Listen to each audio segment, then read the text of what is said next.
Il est 18 h, bonsoir à tous. Voici les principales informations du jour.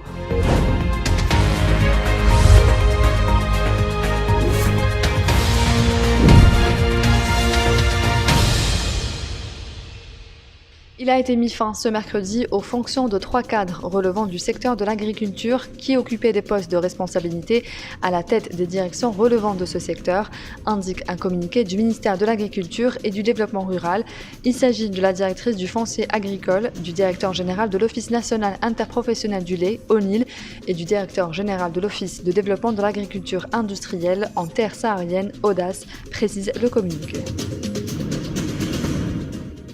Le président de la République, Abdelmadjid Tebboune, a autorisé l'envoi immédiat de 2 gros hélicoptères, des forces aériennes et de 20 gros camions de la protection civile pour aider la Tunisie, suite à la demande de ce pays frère, à éteindre les incendies de forêt, indique un communiqué de la présidence de la République.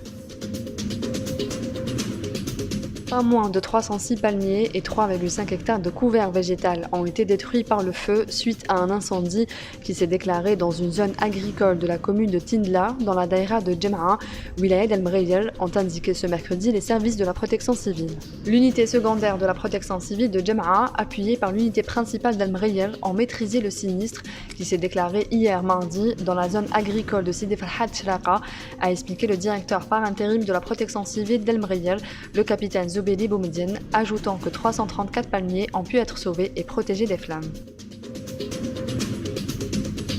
Les nageurs algériens engagés dans la 5e édition du championnat arabe Open, dont le coup d'envoi a été donné ce matin au centre nautique du complexe sportif d'Oran, Miloud Hatfi, ont tous validé leur billet pour les finales.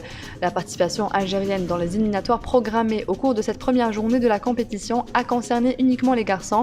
Les filles, quant à elles, ont été directement qualifiées pour les finales des épreuves programmées pour ce mercredi. Au menu de cette première journée, pas moins de 11 finales. Ces finales seront précédées par la cérémonie d'ouverture officielle de cette compétition que l'Algérie accueille pour la première fois et à laquelle participent plus de 200 athlètes issus de 12 pays. C'est la fin de ce journal, merci de l'avoir suivi, on se retrouve demain à la même heure sur nos réseaux sociaux.